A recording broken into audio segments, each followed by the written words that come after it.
This episode is provided by Thomas Allgaier and Frennis, based on the most relevant LinkedIn posts about go-to-market in calendar weeks 16 and 17.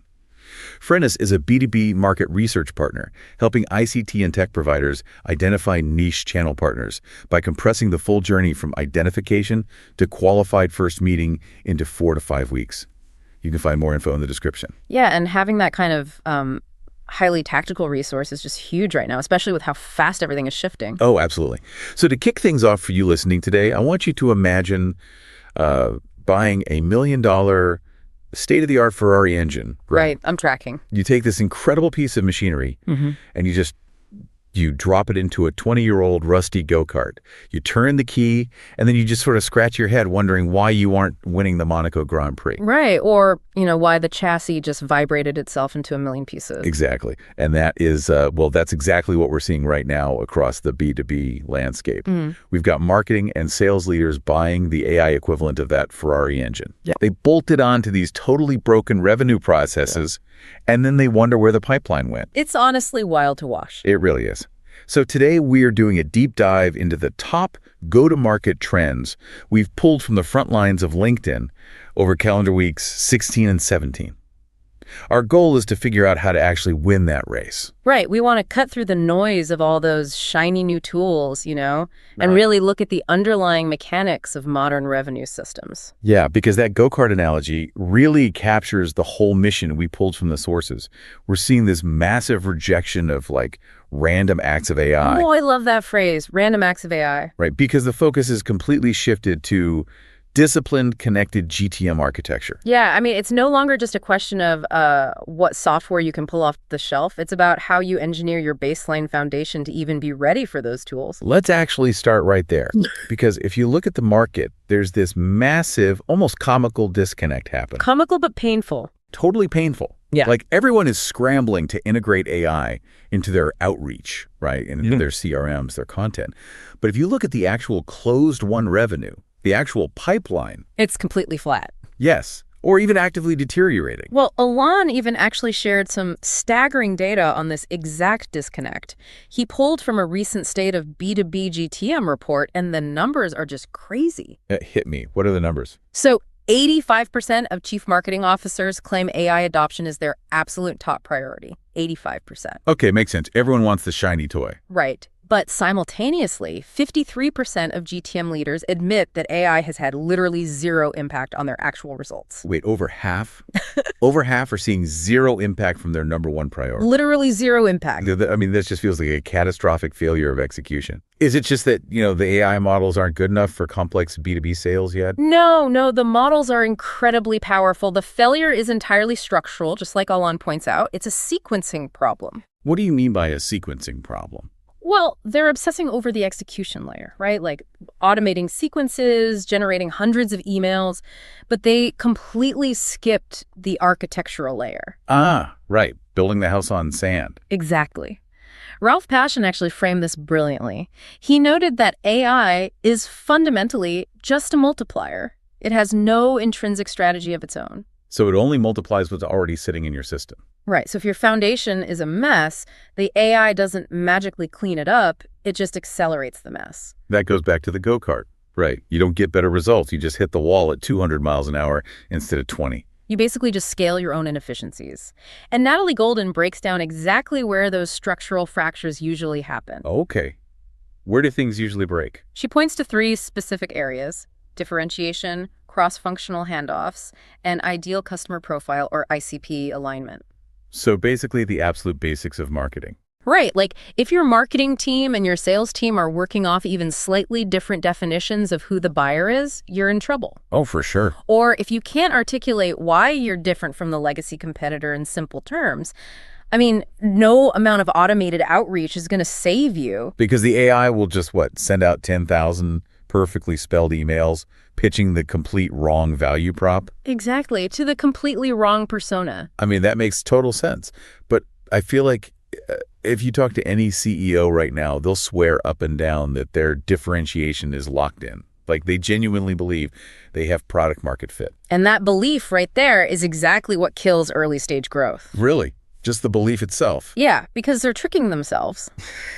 Sangram Vajur recently analyzed over 1,000 GTM strategies. He found the #1 trap CEOs fall into is mistaking problem market fit for product market fit. Hold on, I want to double click on that. Because on the surface, solving a problem and having product market fit sound identical. What's the mechanical difference there? It is a subtle difference, but it's totally lethal.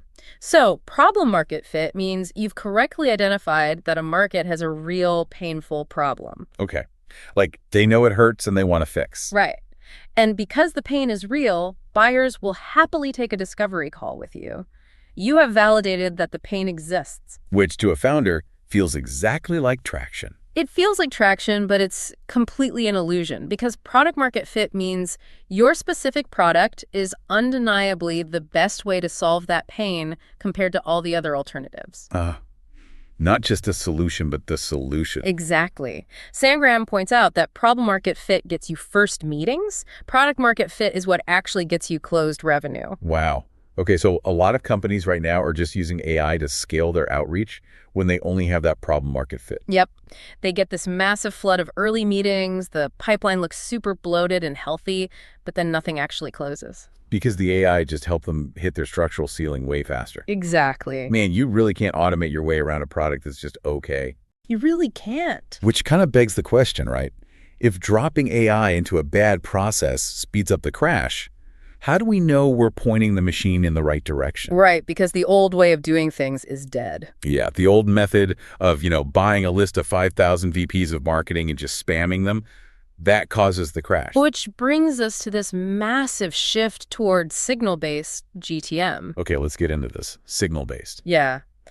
The era of static firmographic lists, like targeting any SaaS company with 50 to 200 employees, that is effectively over. Jean-Michel Van talked about this, right? He noted that the core question of outbound has fundamentally changed. Exactly. We aren't asking who fits my ICP anymore. We're asking who is showing intent right now. So it's a shift from just static targeting to dynamic timing. Yes. Timing is everything. Gila Lauterbach advised teams to build their entire GTM stack around buyer pull signals rather than vanity metrics. And just to clarify for everyone listening, by vanity metrics, we mean tracking things like how many emails you sent or, your open rates. Right. Because an open rate doesn't pay the server costs. Exactly. Tracking activity is not tracking progress. Buyer pull means you're watching the market for behavioral evidence. Like evidence that a segment is moving toward a buying decision. Yeah, before you ever send a single message. Like, did a target account just secure Series B funding? Did they just hire a new VP of RevOps? Or are they surging on intent data platforms, like researching your specific category? Exactly. Those are pull signals. But wait, I have to push back on this definition of a signal because it feels like the industry gets incredibly loose with that term. Oh, they definitely do. Yeah. Georgi Fornishev actually warned about this. He pointed out that a single comment on a LinkedIn post does not magically turn someone into a warm lead. Totally. Like, just because I liked your post about CRM architecture doesn't mean I have $100,000 of budget to buy your software today. Right. So if we automate outreach based on weak signals like that, aren't we just spamming people with slightly better timing? That is a phenomenal pushback, and honestly, George is absolutely right. Engagement baiting is not signal-based GTM. A like is an interaction. It's not an intent signal. Right. It's just someone scrolling on their phone. Exactly. And Jamie Walsh provides some really necessary clarity here.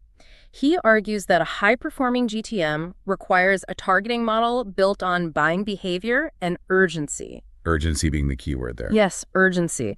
Jamie points out that an ICP isn't just a company profile anymore. Your ICP is the exact set of conditions that create urgency for the buyer. It's all about context. Oh, I see. So if you just scrape LinkedIn for anyone who commented on a competitor's post and drop them into an AI sequence, you're completely ignoring their actual business reality. Real signal-based GTM requires tracking a whole constellation of signals. a constellation, like what? Say, a new executive hire combined with a recent drop in their own product's web traffic. Those two things together indicate a specific urgent business problem that your product might solve. Okay, so if a single LinkedIn, isn't a reliable signal, but this complex combination of hiring data, funding rounds, and tech stack changes is, how on earth do you track that? It's a lot of data. Yeah. You can't just have a team of 20 interns manually refreshing company pages all day. You need serious infrastructure for that. And this is exactly where we're seeing the rise of perhaps the most critical role in modern revenue teams today, the GTM engineer. Man, I love this concept. But, as Nick French pointed out, this isn't actually a brand new profession that just fell out of the sky. Right. They've been around. Yeah, these people have existed in our organizations for years. We just call them RevOps or growth leads. Or that one rogue business development manager who somehow knew Python. Exactly. The ones quietly duct taping all these bloated, disconnected SaaS tools together just to keep the pipeline from collapsing. Yeah, they were the unsung heroes working in the back office. But now they're moving straight into the strategic driver's seat. And the financial reality really reflects this shift. Oh, the salaries are going up. Big time. Raman K. Singh shared a recent report showing that GTM engineers who operate technical stacks are earning $50,000 more annually than their non-technical counterparts. Wait, 50 grand more? Yep. Just for knowing how to connect APIs and use tools like Clay or N8N or Claude code. Well, it's so much more than just connecting APIs. It's about algorithmic problem solving. Think about it. The traditional soft skills of outbound, like writing a decent cold email, that's being commoditized by AI. Yeah, an AI can write a better email in 2 seconds anyway. Exactly. But what AI cannot do is architect the entire system that tells the email engine who to write to, what specific business logic to reference, and when to send it. Okay, that makes sense. The architect is the valuable piece. Right. Hernan Gimeno clarified the true mandate of the GTM engineer. Their job isn't just to run cold outbound campaigns. Their job is to find the most expensive friction in the revenue motion and engineer it out of existence. Expensive friction. Okay, give me a tangible example of that. What does that actually look like on the sales floor? Okay, think about a highly paid account executive prepping for a critical discovery call with a big enterprise prospect. Okay. Historically, that AE might spend 45 minutes just stitching together context. Oh yeah, reading 10K financial reports. Scanning press releases, looking at the LinkedIn profiles of the entire buying committee. And trying to map all of that back to their own product's value prop. Yeah. Which is incredibly expensive friction. Exactly, because that's 45 minutes they aren't actively selling or negotiating. So Hernan asks, what if that prep brief just wrote itself in 90 seconds? Oh, wow. Yeah. A GTM engineer uses tools like Clay and Claude to build a system where the CRM automatically ingests the prospect's latest 10K, cross-references it against your company's proprietary sales methodology, and then surfaces the 3 most provocative discovery questions. Directly onto the AE's dashboard before the call even starts. Exactly. You aren't just giving the seller a new tool. You're literally giving them their hours back. Okay, I definitely see the power in that. But, and I have a serious concern here, with all these new GTM engineers suddenly getting access to dozens of powerful tools. Like the automation nodes and scraping tools. Yeah, the AI logic layers and all that. Aren't we risking the creation of Frankenstacks? Oh, the Frankenstack. Right, where you bolt 30 different micro tools together with super fragile Zapier connections, and then the whole revenue engine just breaks the second LinkedIn updates its interface. Or Google changes an algorithm, yeah. It feels like building a skyscraper on a foundation of toothpicks. It does, and that is the exact fear most RevOps leaders have right now. But the market is actually self-correcting against the Frankenstack. Really? How so? David Turvitz observed that rather than fragmenting into hundreds of disconnected tools, the modern tech stack is rapidly consolidating. Oh, so fewer tools doing more. Yes. We're moving away from brittle connectors and moving toward native intelligence systems. Ah, okay. So it's like a universal translator versus someone who actually speaks the language fluently. That is a perfect analogy. Right, because if data has to be translated and passed between 5 different tools, context gets lost, connections break. But if the data natively flows into a system that has an AI model built directly into its core, it's fluent. That is a brilliant way to phrase it. It stops feeling like a bunch of connected software and starts feeling like a single, unified intelligence layer. Chris Salazar really reinforced this by bringing up Dan Rosenthal's concept of the GTM flywheel. Okay, how does the flywheel work in this context? Well, the ultimate test of a modern tech stack isn't how many tools you have. It's whether your system compounds intelligence over time. Compounding intelligence, meaning it learns. Exactly. Does what you learned from yesterday's failed outbound campaign automatically update the scoring model to sharpen tomorrow's targeting? Oh, wow. Yeah, if your tools aren't natively talking to each other and adjusting the logic based on market feedback, you don't actually have a GTM system. You just have a bloated tech stack with extra administrative steps. It's like having a checklist versus a flywheel. Yeah. If it doesn't learn, it's just a static checklist. Exactly. So let's ground this in reality for a second. We've talked a lot about the high-level architecture, the urgent signals, the engineers. Sure, big picture stuff. Right. But what does this actually look like for the marketing and sales professionals executing on the floor? Like, how do AI native workflows change a Tuesday morning for a regular rep? It fundamentally changes their relationship with their technology. Andrew Berger shared an incredible real-world example of this. What did he do? Instead of a top-down corporate mandate where leadership forces a new, rigid process on the team, he took a totally different approach. He connected a powerful AI model, Claude in this case, directly to his team's existing stack. Like Salesforce and Gong. Salesforce, Gong, Notion, all of it. And then he just let the reps and account executives build their own workflows on top of it. Wait, the salespeople built their own automation? Yes, through natural language. And he reported that it resulted in the biggest performance lift he has ever seen in any GTM organization. Because the reps actually know where their own friction is. Exactly. They built workflows for agentic prospecting, meaning the AI actively searches the web for specific trigger events without even being prompted. That's insane. They built workflows that instantly generate highly customized pitch decks tailored to a specific prospect's industry terminology in under 5 minutes. So they essentially built their own personalized chief of staff. Right, one that listens to their sales calls and automatically extracts the deal strategy. That is wild. And, this level of execution isn't even restricted to business hours anymore. Not at all. Look at what Archie Sharma is doing. He talked about building this custom automation workflow he calls ZenFlow. Oh, ZenFlow. Yeah, this is cool. Before his team even opens their laptops at 9 a.m., this AI agent has already pulled every single new inbound contact from the last 24 hours. While they were sleeping. Exactly.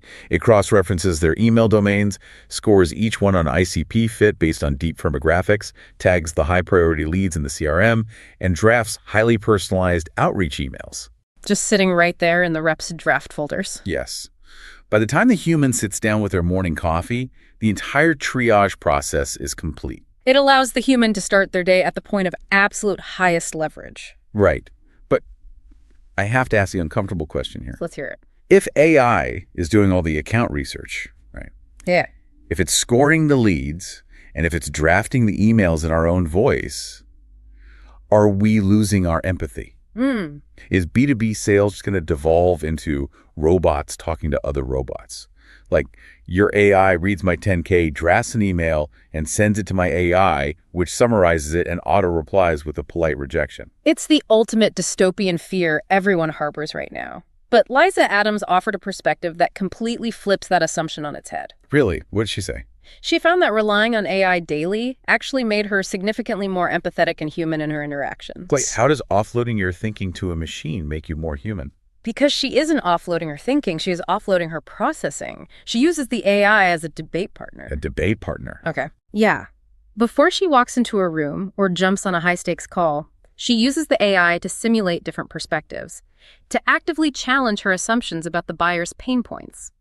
Oh, I see. When the AI handles the exhausting heavy lifting of gathering context and organizing data, the human brain isn't fatigued. It is fully present. It can focus entirely on emotional intelligence, reading the room, and genuine connection. So it just clears the cognitive load. Exactly.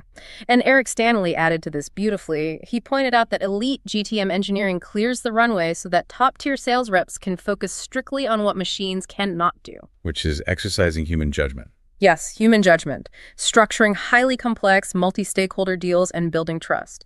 He used B2B finance as an example, but it applies everywhere. In enterprise sales, the relationship isn't just a nice-to-have wrapper around the product. The relationship is the product. Bingo.